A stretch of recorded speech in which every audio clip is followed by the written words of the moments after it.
Hi, I'm Pattu from freefincal. Today, let's consider a question asked by a 24-year-old viewer, Natesh. Basically, he asks if he can use two other index funds instead of Nifty and Nifty Next 50 for retirement.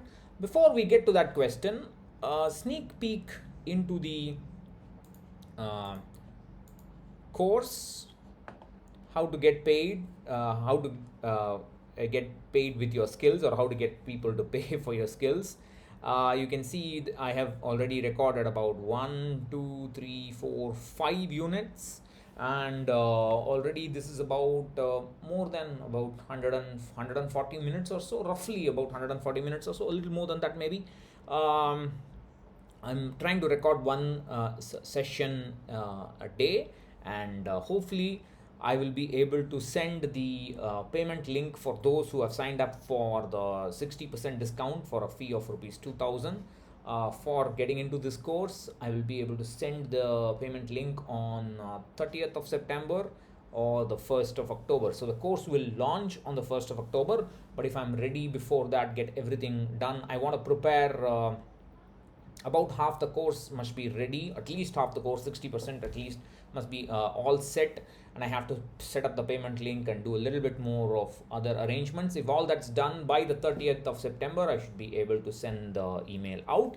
The form for the early bird discount is still available. It's available in the description, the pinned comment. Please use that if you want to get into the course. For those who are seeing this for the first time, it's basically a framework for a small business owners, entrepreneur, anybody who wants a side income, a side hustle, passive income, anybody who wants to learn blogging the proper way with proper SEO, trust signals from Google, etc., and so on. I'll show you how to do, how to market yourself online and in different formats, and how to convert your skills into income, and so on. All right, so let's get back to this question. So Natesh asks, I'm 24 and I'm investing for my retirement goal, which is around 30 years away. The asset allocation is 70% equity and fixed income is 30%. With the equity portion, I have put 75% in Axis Nifty 100 index fund and 25% in Motilal Oswal S&P 500 index fund. Is this a good plan? Is it okay to use Axis Nifty 100 instead of the UTI Nifty and the UTI Nifty Next 50 funds? I want to keep my portfolio simple and clutter-free, and I don't, or should I worry about tracking error and expense ratios? All right. First of all, this is an awesome question by Natesh. Some of you may remember this question was asked on YouTube a couple of days ago. I had posted a short video to asking viewers to post their questions, and I'm more than 150 questions or so came, I think. I'm slowly trying to answer them and write articles about it, make videos on that. Today I had posted another question on dividends from index funds and so on.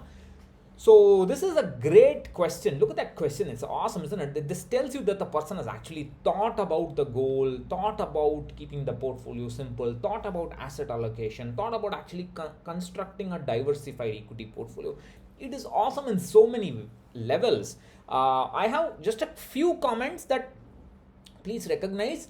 It's okay to choose passive funds because you want simplicity. But please don't choose passive funds in general. Please don't choose passive funds because they have done well in the last couple of years. That could change if the market imbalance corrects itself. We don't know. Maybe there's a small correction that has started today. I don't know. No one knows. That is one. And the other thing is that you have used 70% equity and 30% fixed income. This is great for a 30-year-old goal. This is not a problem at all. But what I would suggest is you increase the investment as much as possible. You assume that you are going to invest only 50% in equity and 50% in fixed income. Then the amount of investment that you have to make will increase, and you take that amount, if you can afford it, take that increased investment amount and put it in this 70-30 portfolio. That's one thing. Please redo the calculation again and again. At least once a year you should redo it and check where you are, and if necessary course correct, etc., and so on. Now with respect to the Axis Nifty 100 index fund instead of Nifty and Nifty Next 50, you must understand that Axis Nifty 100 is a replacement for one or two combinations of Nifty and Nifty Next 50. Nifty 100 will give you returns which is like somewhere between 90 to 80% Nifty and 20 to 10% Nifty Next 50. That combination will replicate Nifty 100. If you are okay with that combination, you can use Axis Nifty 100 index fund. There's no problem there. If you want slightly more aggressive combinations where you want to add on more of Nifty Next 50 because of your age, then you will have to use them separately. You can't use Axis Nifty 100. With regards to portfolio maintenance, reducing clutter, this keeps going again. With regards to portfolio maintenance, reducing clutter in the portfolio, etc. With regard to that, I have already shown that if you are holding Nifty Next 50 in 30%, 40%, 50% of Nifty Next 50, you don't need to worry too much about rebalancing between Nifty and Nifty Next 50. You only need to rebalance between equity and the debt. That's good enough. So that extra maintenance is not going to be there for you. So that much you have to appreciate. The links for that study is in this article. Then regarding the choice of the S&P 500 index fund, it's a good choice compared to Nasdaq 100. It's a good choice in my opinion. But what has happened in the last few years is that the US market has run up so much that it's difficult for anybody to convince or for somebody like me to convince other people that look, that's not just investing in the US is not exactly international diversification, because about 20% of the Nifty, the top of the S&P 500, the top 20% is because of the tech giants, and I don't know how long these tech giant stocks are going to rule the roost. It's very difficult, and that could cause some kind of concentration risk. Also, you should be careful that it will not always give you stellar returns like it has in the past. It could the law of averages could kick in, and you may get poor returns. However, since you have started, you can continue, but please be careful if your asset allocation of this Motilal Oswal changes by 5%, that is, you are holding 25%. If it goes below 20% or if it goes above 30%, do a rebalance with the debt or within the Axis Nifty 100 and Motilal Oswal. Do one rebalance so that you are able to lower the risk in your portfolio.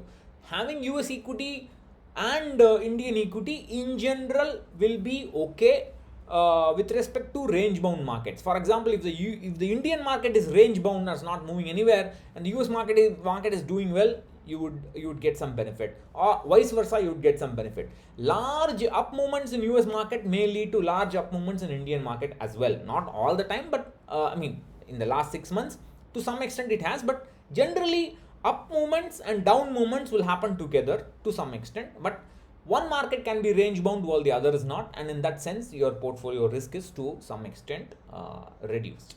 So all in all, it's a very good portfolio. It's just that you should understand these caveats. Thanks for asking a very nice question. Bye bye.